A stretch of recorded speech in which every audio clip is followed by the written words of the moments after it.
The last time I did one of these was only a month ago, but people are already after me for another one. And well, there was just a reveal event done by Hasbro. And what's this? A Fan First Friday that was actually good? Like it had a ton of figures and even some new ones to share? Blasphemy! I know a bunch of people were disappointed because a lot of the figures they showed off had already been stolen and reviewed, but I mean, come on. They do have to officially reveal them at some point, and there are people who don't pay attention to the wider sphere of the Transformers. Like, not a lot, but the one guy who showed up for just that stream was absolutely blown away. And you know what? They actually showed off enough that this time I'm just going to do a video on only what they revealed. Because, you know, normally these Hasbro streams kind of suck, and they only show off like 2 to 4 figures, so I usually have to go out and get stuff like third-party figures to pad these out. Also, this is like the one time I've actually watched a Fan First Friday. Normally, I just go around and collect the pictures of what dropped afterwards, but this time I actually wanted to go through it and get the pictures myself that I thought made the figures look cool and interesting. And I think it turned out really well this time. I should probably do it again next time. Anyways, let's look at these in the order they showed them off in, starting with RC. I'm really excited for this thing. This looks like the first good RC they've done in like a decade at this point. The Generations RC is from 2014, people, and it is sad how much better that was than the last several. This is probably the least accurate looking one, but it's still obviously that character. This is what we were always looking for from the movies. Complete redesigns that still look like the characters they are supposed to be and don't leave you guessing. The face has always been a little strange to me. I swear in the movie she just looked like she had a liquid metal face, but in the CGI render she had these odd plates making up her mug. Seriously, does that look like it's made of a bunch of separate moving parts? Come on guys, the world is ready for liquid metal faces. We want it! Quick aside, I think her arm looks sick as shit here. Anyways, something I'm sure that will please all of you movie Sideswipe fans is that you can flip down her tires to give her some roller skates. I don't understand why so many people seem to think that roller skates are cool, but there do seem to be a lot of you. The figure looks like it's going to have a double-jointed elbow, but none of the pictures have ever shown those off in use. And we clearly have yet another RC with only inwards wrist action. Alt mode actually looks better in photographs than it did in the renders, and while it does look like they're relying heavily on the backpack like RCs always want to do, it does at least look like they're doing some real interesting stuff with that backpack. Though I can say that the size of the alt mode is a little suspect. Like there is clearly no comfortable way to sit in this, so you'd have to sit inside this gray area, which is also the only way that the windshield is working. But that would make this vehicle absolutely enormous. It's like the monster truck of motorcycles, even though it seems like it has 4 tires. Unless there's only one at the back here, and the one we're seeing is more centered than it looks. Next up, Ironhide. You know, we knew this was coming, what with the Ratchet already being announced and all, but I don't think anything could have prepared us for this. This looks fantastic. Normally, I'd say that Ratchet is the more interesting looking of the two, but this time, no. Ironhide is coming far and away the winner. Like, the colors on him look sick. The deep reds, then piercing blues that make up his whole chest. His color breakup rules. Though, the bicycle shorts are a strange decision. Gives him some real male stripper energy. Elbow looks to be struggling to bend a 90, so let's hope it can make it at least that far, and this too is only getting inwards wrist action. But otherwise, this is looking like there's not a lot of hollowness with him. Though, we have yet to see him from behind. Yeah, this robot mode is really doing it for me. I sincerely hope that the colors look this good in hand. And hey, look at those yellow stripes over his shoulders. I guess we know where these parts are ending up. They have done a truly odd thing with this yellow stripe, but it's definitely spacey and different. And once again, this alt mode looks better than the Ratchet. I don't know why, but I'm a sucker for dark clear blue plastic. Reminds me of those children's swimming goggles I used to have. Anyways, I don't really have any new insights on this alt mode other than based on this picture. These figures look like they're going to be absolutely tiny. Holy crap, are they looking small. God, I hope this is just an optical illusion and that guy's hands are giant, because they look like they're Earthrise cliff jumper sized.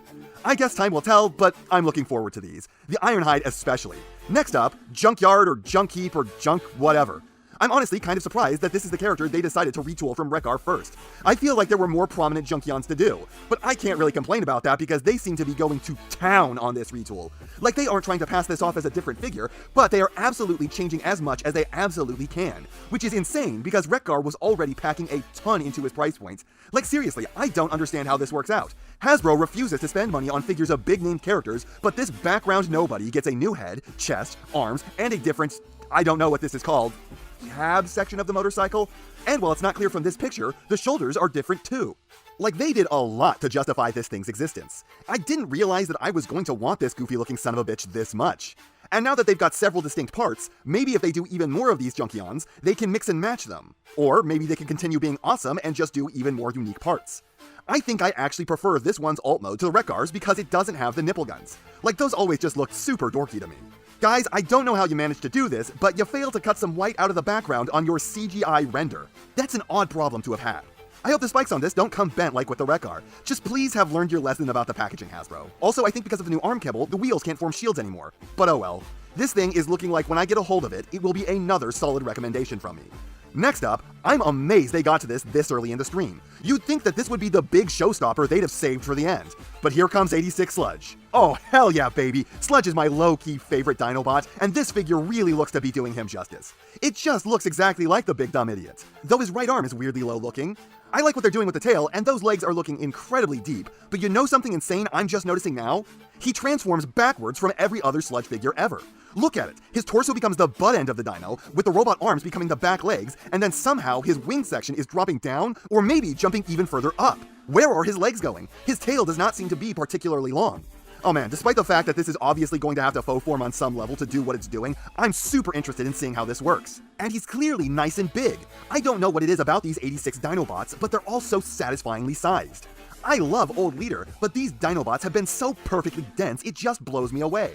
And then you get to the Bronto mode, and the first thing I'm noticing, he's got front teeth. Why? Why are there figures that don't have the front teeth when they're clearly able to do it?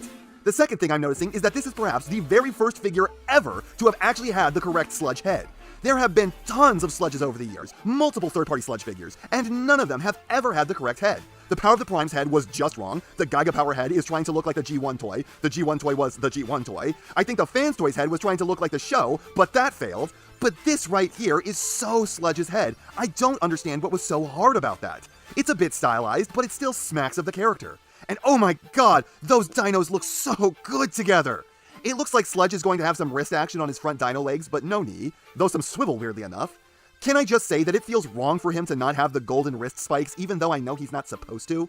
They're doing a closed box for this one, and I'm both okay and not okay with that. I mean, the art does look cool, but you know what else I'm noticing from the back of this box? No shitty Wheelie or Daniel! Thank God! I'd rather not have those come and get nothing else for it than have those show up and really want to throw them away but feel guilty about it. Though, I would really like it if you guys would just replace it with a sword, please! Next up, 86 Spike. I was going to say that this looks like it's probably better than the Masterpiece one that came with the Bumblebee. At the very least, it's probably not going to pop apart as much as that one. But then I saw the alt mode and yeesh, that back half is not finished in any way. Though it comes with some blast effects, so at least that's cool. It'll probably be okay for the price. Next up, I don't know if this is supposed to be like Wave 2 of Legacy or part of Wave 1, but we have a Legacy Sandstorm. No.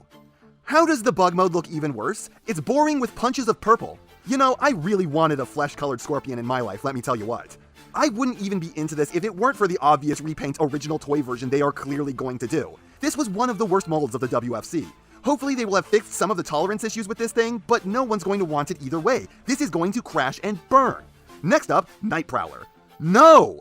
I'm always on about how we need more new characters in the Transformers, but we already had so many Cheetors over the last year. It's an okay mold, but not one you can base a dozen figures off of, especially not boring-looking ones like this.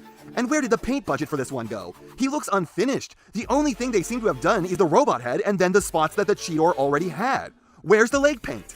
Easy pass. Then we got Buzzsaw. Yes! Okay, yeah, something I'm actually down for. I remember having the original toy of this guy and being really into it.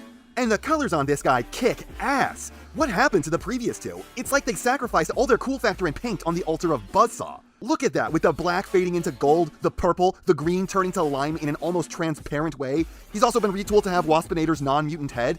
I'm not a fan of the new Waspinator mold. It's really not good. It's seriously needed to have more positive tabs and connections, and it's really small. But I'm still looking at this and going, yeah, I need that. Interestingly enough, they apparently had so much budget for this guy somehow that during the livestream they revealed that his wings are painted black. Where was this budget on the other figures? Did everyone else have to die so Buzzsaw could rock? Also, Waspinator re-release when? Then we get Red Knockout, and I have no new takeaways about this other than the wheels in his back and legs spin, so honestly it seems like maybe they're trying to step up the quality, but at this point I just have no faith that the red line is ever going to be anything other than a complete failure. Red Ultra Magnus, White Optimus Prime, next. Then we got Bumblebee Movie Space Bumblebee, which is just a figure they've already released before with a head that they used on a different figure, utilizing also a different shade of paint. This is kind of the figure that they should have released in the first place considering the other one was wrong, but I really don't like this mold. The transformation is not fun and I won't be picking it up. Then we've got Buzzworthy Bumblebee Cup, whose arm is clearly trying to fall off in the picture. So yay, they didn't fix that problem. This is almost the premium colors version. They're making a big deal out of doing this because it means they're getting rid of doing clear plastic. But one, is that what they're actually doing, or are they just painting over it? And two, great job guys, you chose a figure that the clear plastic wasn't a problem on in the first place to be the one you did this to. That was worth your time, totally. The extra details they've done are what's actually selling me on this. But if they did want this to sell, this needed to be the initial version of the figure they released. And then ending on a sour note, it's Earthrise Cliffjumper. Again. Again. Again. Why did every wave after Earthrise re-release its worst figures over and over? Siege, hey, we're gonna do Sideswipe and the Seekers like 100 times each. And we were all like, yeah, Sideswipe is basically the concept of a Transformer distilled into one figure, so of course he'd make a great generic one, and then it's the Siege Seeker. Yeah, that one makes total sense too. But Cliffjumper sucked! It was coasting by on people thinking it looked G1 accurate, but they were wrong about that. And the hilarious thing is that this is definitely the figure everyone thought they were seeing before. This is what G1 accurate Cliffjumper looks like, people. Too bad it's based on a crappy mold. There are probably more Cliffjumpers than there are Sideswipes at this point. What a terrible decision. The margins on this figure must be amazing for Hasbro to keep doing it. Anyways, overall, I'd say that this was the best Fan First Friday they ever did. You might say that that's either damning with faint praise or just damning in general, but honestly, I think this was a good one. Even if we knew a lot of the stuff going in, that was out of Hasbro's hands, and they did show us a lot of stuff this time, and some of it was really hype. Yeah, some of it sucked too, but this one didn't feel phoned in like they tend to. Here's a ton of stuff, check it out. We may have seen a bunch of it before, and been sure the rest of it was coming, but it's almost impossible for anything to be a complete surprise anymore. And that's not half what I have to say, but it's enough what I have to say. And I know, you know, what everyone else tells you to do at the end of these videos. So, if you liked what you saw here, please do that. And if you'd like to take it a step further, then please, share this video with any friend you think may be interested. I hope you all enjoyed listening to me waste your time.